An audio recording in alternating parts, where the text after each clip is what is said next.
Okay, you guys can hear me? Yes. All right, so real quick, got to review, see where we are here, and then go back in time. So, three reformers, who are they?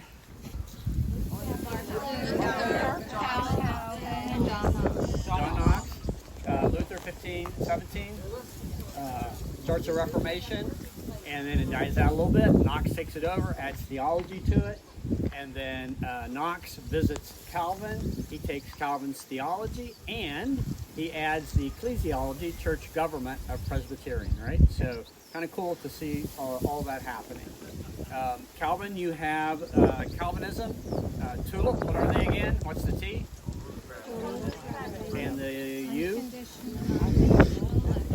L? I? P? Great. And then you have Arminius, who comes, disagrees with all that.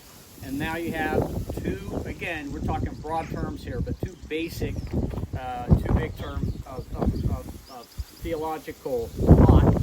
Calvinism, or Reformed faith today, and Arminianism, which would be Methodist, a lot of Baptists, Lutherans would be Arminian. And then we were meeting with a friend of John and Bianca's last night, and he said there's this Church of Scotland that's now very liberal, just like Presbyterians are very liberal in the United States. And now there's a Free Church of Scotland, where those who are conservative said, okay, we want to reform the church. We don't want to reform the church. We can't reform the church from within, so we're going to start another movement. And it was interesting talking to him, because he said there's a pretty good evangelical movement going on in Edinburgh and around the area. Okay, so real quick, let's talk about this island. Harvey gave me 10 minutes, but I already took 3. Okay.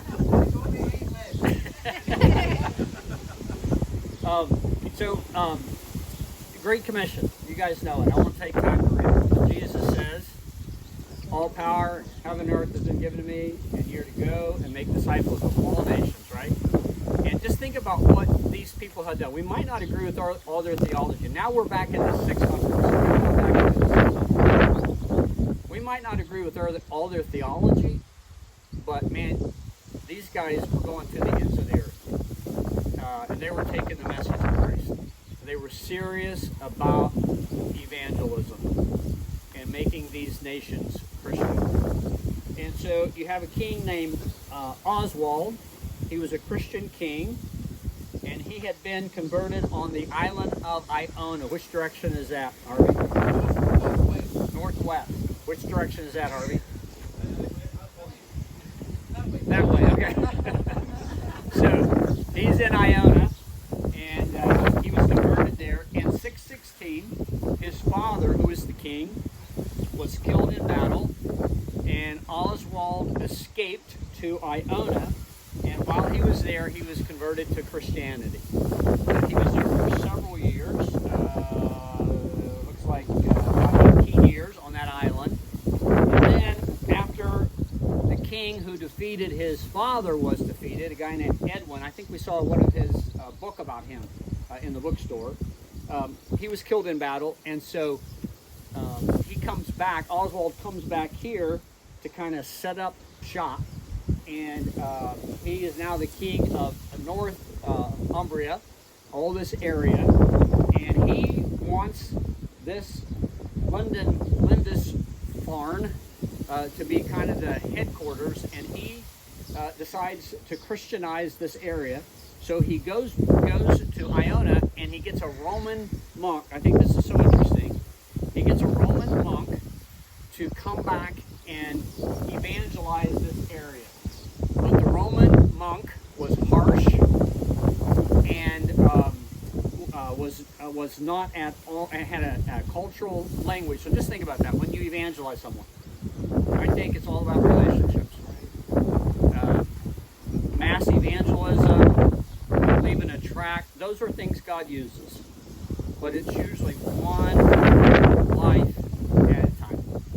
And so he sends this guy back, and this guy does not do a good job because he's harsh. He's not willing to meet people where they are. He's not willing to learn the culture, and it fails. And so he goes and gets Aiden, brings him, and he said he chose him because he was gentle and patient in his approach. So it's Aiden who comes here, and if you think about lifestyle evangelism, it's a great old book. It's an old book. Joel Aldrich wrote a book called Lifestyle Evangelism. I encourage you to read that. Aldrich's emphasis is that, again, one life at a time. Get to know people. Get to know who they are. Ask them questions. And by the way, today, the best way to evangelize is simply to start asking a person questions. So if you have someone you don't agree with their lifestyle, instead of just blasting them, why don't you say, hey, tell me about yourself. What led you to this? You're going to find out some pain. You're going to find out some issues. You're going to find out that, man, behind that, I met with a guy not long ago. He's a guy and he wants to be a girl. And trans. And I tell you, my heart went out to him. As we said, we met 2 times. He actually came back and met again. But I thought, you can talk about trans and you can say it in derogatory ways. And I get it. There are marches and all that stuff, right? But behind all those, there's a person. And they're hurting. And they've gone through some stuff. And so ask questions. We live in a day where it's post-Christian. And so just get to know people. And that's what I think is beautiful about Aiden, who came here. And it said he went to from village to village, just talking to people and interacting with them. And letting them know of God's love. It was Cuthbert who was influenced by Aiden, and then Cuthbert came here after Aiden died, and again his relics and everything carried his bones back. We're going to see some of that later, but you saw that in Durham where they hid his bones and they finally carried it back so the Vikings couldn't get to him. But and so you got all that going on, and that's we'll talk about that tomorrow. But it's just cool that on this island became a holy island, became the basis of Christianity, and it was based on relationship evangelism. And I just think that's so critical. That's why we love Word of Life and what they're doing, John and Bianca are doing. It's about building relationships. It's that old saying, you guys have heard it 100 times, people don't care how much you know until they know how much you care. And that all starts, basically, that starts in the home, right? That's why we believe in parents discipling their kids. We can't make our kids become a Christian, but we can model it and we can show it. The other thing about lifestyle evangelism is you have to live it before you can share it. No one takes you serious because you're living in front of them. If you're not living it out, you don't have a message to tell. So Aldrich in his book has this quote. He says, Christians are to be good news before they share good news. We're to be good news before we share good news. So, a couple things. Proverbs 21:1, right? God holds the heart of the king in his hand. And so Oswald's dad is killed. He has to go to Iona. Why did he go to Iona? He becomes a Christian there.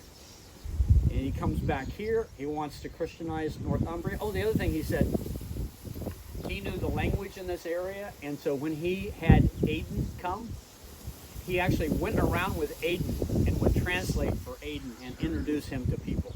He cared that much about, the king himself would do that because he cared that much about introducing others to Christ. So, one of the things, we'll talk tomorrow about, these guys were just men like us. They had their issues. But man, they had a passion to share the message of Jesus. And if you're going to come out and live on this island, and you're going to tell people about Christ, you're going to give your life to this, it's not about you anymore.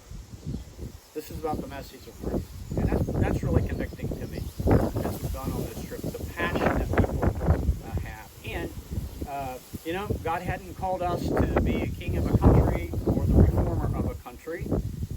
But man, we know who our neighbors are, and we know who our families are. And we are called, as Don was saying, to be the reformer broadtermers, the evangelists, will appropriately share the message of Jesus. And we'll talk more about that later. We give you guys some more information. But today, when I was growing up, when I was taught in seminary how to share the gospel, we took a Bible and we highlighted certain passages. And we would go downtown Dallas and we would say, here's what this verse says, and people say, oh, it's in the Bible. People don't care about that today. So you don't go up and say it's in the Bible. We first have to allow them to see there is something different in my life. Let me tell you what that is.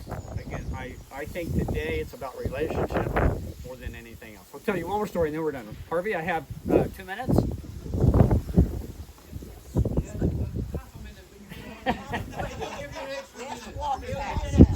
So we have to be careful as Christians because we hold to the truth, and we hold to the truth passionately, right? We do, and we should. I have talked about abortion at the church for many, many, many years. We've gone, I don't know, Laura and I have gone, I don't know how many times, taken our whole family, I don't know how many times to the March for Life, sanctity of life. I've preached about abortion.